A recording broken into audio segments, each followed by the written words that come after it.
Ukraine का दूसरा बड़ा शहर खार्किव, मिसाइल अटैक के बीच वहां भारतीयों को लेकर बड़ा अलर्ट जारी हुआ है। भारतीयों को खार्किव को किसी भी कीमत पर जल्द से जल्द छोड़ने के लिए कहा गया है और एक के बाद एक एडवाइजरी विदेश मंत्रालय ने जारी की है। इस बीच खार्किव पर ताबड़तोड़ मिसाइल और बम के जरिए हमले जारी हैं। भारत सरकार इस माहौल में एक्शन में है। भारतीय वायुसेना भी अपने नागरिकों की वापसी के लिए मिशन पर उतर पड़ी है। तो प्रधानमंत्री मोदी ने भी कह दिया है कि कुछ भी हो, हमें अपने नागरिकों को यूक्रेन से सही सलामत वापस लाना है।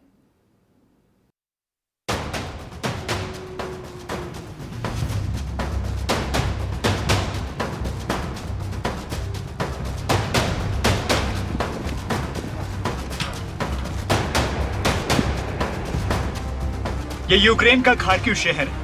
यूक्रेन में हालात कितनी तेजी से बदल और बिगड़ रहे हैं, वो इन तस्वीरों को देख समझा जा सकता है। रूस इशारों में तीसरे विश्व युद्ध की धमकी दे रहा है। दूसरी तरफ बमों की बारिश यूक्रेन के शहरों पर लगातार ताबड़तोड़ हो रही है।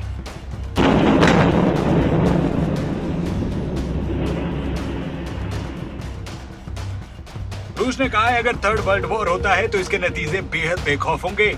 इसमें एटमी हथियारों का इस्तेमाल भी खुलकर होगा।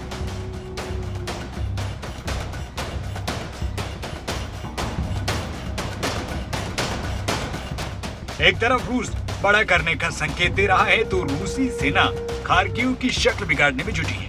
देखिए कैसे मिसाइल अटैक ने खार्किव की तस्वीर को बदल कर रख दिया है। अटैक वहां हो रहा है जहां उम्मीद किसी को नहीं थी। यूक्रेन के खार्किव में स्कूल तक में बमबारी हुई है। खार्किव की सिटी काउंसिल बिल्डिंग को रूस ने मिसाइल अटैक से उड़ा दिया। रूस के राष्ट्रपति जेलेंस्की ने कहा है, रूसी सैनिक को हमारा इतिहास मिटाने का ऑर्डर मिला है, यही वो कर रहे हैं। खार्किव में पैदा हुए नए हालातों को लेकर भारतीय विदेश मंत्रालय ने एक के बाद एक दो आपातकाल एडवाइजरी जारी करते हुए सभी भारतीय नागरिकों को तत्काल शहर छोड़ने की सलाह दी है। भारत के लिए चिंता भरी तस्वीरें ये इसलिए भी हैं क्योंकि हजारों भारतीय छात्र छात्राएं जंग के इस माहौल में वहां फंसे। रूस यूक्रेन को तबाह करने में जुटा है तो भारत के लिए अपनों की वापसी कराना हर हाल में बड़ी चुनौती बन गया है। Have been in communication with the Russian side regarding safe passage of our nationals from Kharkiv and other nearby cities. The advisory that has just been issued by our embassy a little while ago and also by us. Ukraine के Kharkiv में भारतीय बड़ी संख्या में रहते हैं और ये तस्वीरें हिंदुस्तान में रह रहे परिवारों को परेशान कर रही हैं। रूस और यूक्रेन की जंग में भारत एक्शन मोड में है।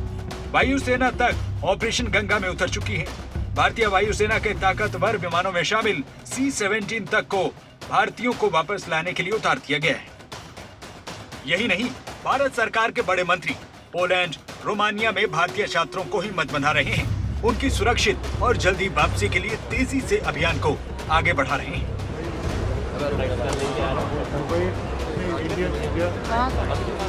मैं एश्योर करूंगा कि तुम जाओगे, या तो आज शाम तक, आज रात तक या कल सुबह। जारी है।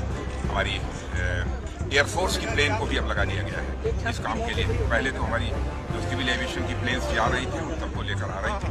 लगभग 2500 की संख्या में लोग यहाँ तक, मेरी जानकारी है सुबह तक की लोग आ गए थे। और जो पड़ोस के जो सारी कंट्री हैं, नेबरिंग कंट्रीज में लोगों को पहुंचाया जा रहा है और वहां से हमारी प्लेन, भारत की प्लेन लेकर सारे छात्रों को वापस आ रहे हैं। भारत के लिए ये वक्त धैर्य और हिम्मत से काम लेने का है। इसलिए भारत सरकार के मंत्री खुद ग्राउंड पर अपनों के बीच विदेशी धरती पर है।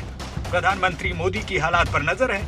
यूपी की चुनावी सभा से प्रधानमंत्री मोदी ने यूक्रेन में फंसे भारतीयों के लिए वायुसेना और केंद्र सरकार के एक्शन का जिक्र किया।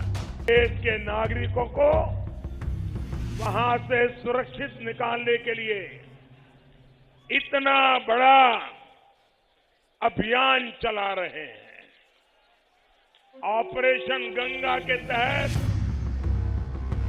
कई हजार नागरिकों को वहां से देश वापस लाया जा चुका है।